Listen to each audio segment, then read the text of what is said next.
Today, I'll explain the difference between leading and lagging indicators, as well as telling you what to measure around employee engagement in your business. And spoiler alert, it's not all about the engagement survey.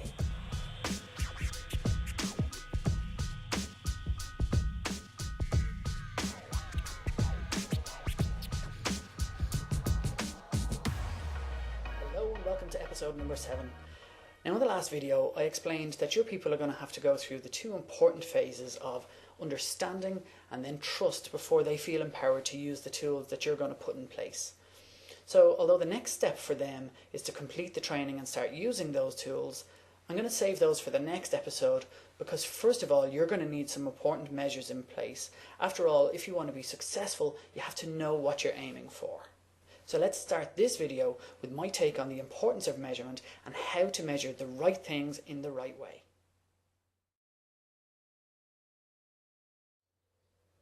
Like I explained in episode number 5, measurement is one of the key areas where people make mistakes.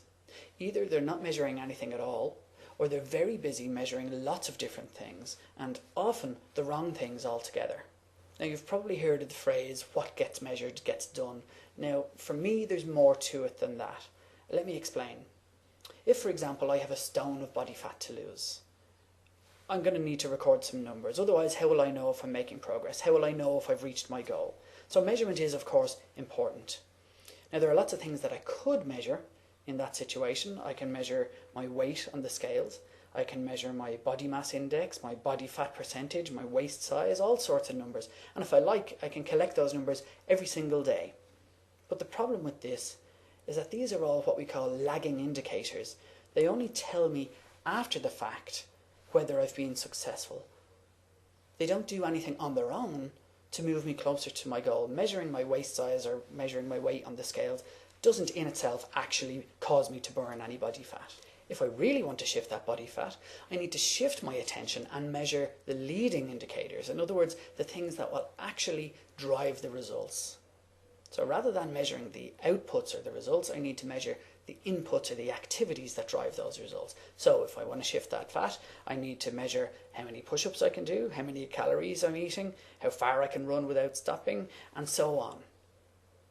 This shift will bring me closer to my goals and means that I'm measuring the stuff that actually matters. By measuring these leading indicators, the lagging indicators, to an extent, almost look after themselves. So what's this got to do with employee engagement? Well, put simply, your employee engagement survey score is a lagging indicator. And I hear company after company fixate on this score as their main measure of success. But based on everything we've said today, measuring employee engagement alone is not going to improve it next time out. I even see some companies tying their directors' bonuses or a part of it to an improvement in the employee engagement score. Now, that seems good because it's at least driving accountability, but it's only looking after half the equation. The best organisations and the best teams focus on both the leading indicators and the lagging indicators, but it can be difficult to get that balance right. So let me walk you through the simplest and most powerful framework that I've found that will help you to do that. Now, this framework comes from a book that I shared with you in episode 4 called Hardwiring Excellence by Quint Studer. In it, he refers to the 5 pillars, so that's what I'm going to walk you through on screen now.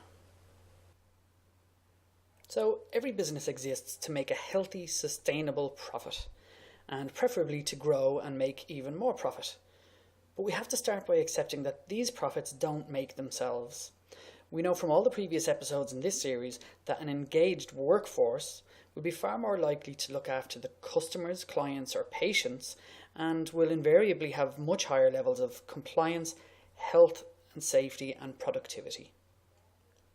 You can see how with these pillars, one pillar leads to the next, and how in fact the first 3 of people, service and quality are leading indicators, and they make a difference to the last 2 pillars, which are, as we've explained earlier, the lagging indicators. So that's the 5 pillars as a concept, but what about these measurements that we want to learn about? Well, under each individual pillar, you'll need to set some targets for both leading and lagging. In other words, activity metrics and results metrics. I'm going to walk you through a couple of examples now just to explain how these measures work. Now, in a client situation, obviously we would work together to flesh this out for their particular context, but these measures don't have to be complicated. It's just a case of setting some simple numbers or percentages and then regularly monitoring the progress against them using red, amber or green. But let me give you an example. So if the result you want under your people pillar is a 4% reduction in employee turnover, okay? Obviously, you're going to use your HR management system and whatever other tools that you've got to measure progress against that. But the leading indicator, as one example of what we'll introduce in the next video, is to use thank you notes. So whenever you see somebody going above and beyond what was asked of them, send them a thank you note. Again, we'll explain that in the next video. But if you recognize this effort and this discretionary effort and motivation that people show, they will be more happy and it will have an impact on employee turnover. There are other things, but it's just an example of how to focus on the activity that will drive the results. Quickly, I'll run through some of the other pillars. If on the service side of things you want to improve your net promoter score by 5%, if you're not familiar with what net promoter score is, a quick Google search will explain that, but it's a very powerful measurement of customer satisfaction. So let's say you want to improve that NPS by 5%. What I would have my managers concentrate on and measure religiously is that they are conducting 10 of these surprise and delight calls every day. Proactively phone a customer or a client or a patient, do something to exceed their expectations. Okay, so if you're doing that, they're going to be happier and you're going to get a result showing on the net promoter score. Quality side of things, if you want to reduce waste, well, make sure there's a waste update shared with every team face to face every week. If you want to improve a finance metric like debtor days, take the steps at the leading edge by issuing statements to accounts that are of a substantial size. Okay. If you want to grow and improve your revenue every year, well, make sure that your sales reps and anybody in charge of or responsible for revenue knows where they stand, knows where the company stands with weekly face-to-face updates on their performance and the company's performance so that they can actually make a difference. So that's a quick run through all 5 pillars, but naturally enough, we are mainly focused on the first pillar of people. So when I introduce you to the tools in the next video, you'll be able to come back to this framework and design and introduce some key measures at the leading and lagging side of things for those tools to drive success and progress into your business with your employee engagement initiative.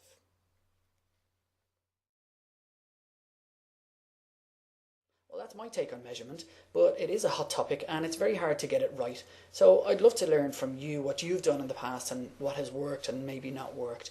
Drop me a line, derek@thrive.ie, and maybe I'll buy you a coffee sometime and you can tell me all about it. Of course, here on YouTube, if you have any questions or suggestions, you can leave a comment below. And as usual, there are a few links in the show notes below where you can read a little bit more about this topic. In the next video, we're going to get really practical and I'm going to share with you a small number of low cost but very powerful and simple tools that you can use to increase your employee engagement levels in a very short space of time. So I'll see you then.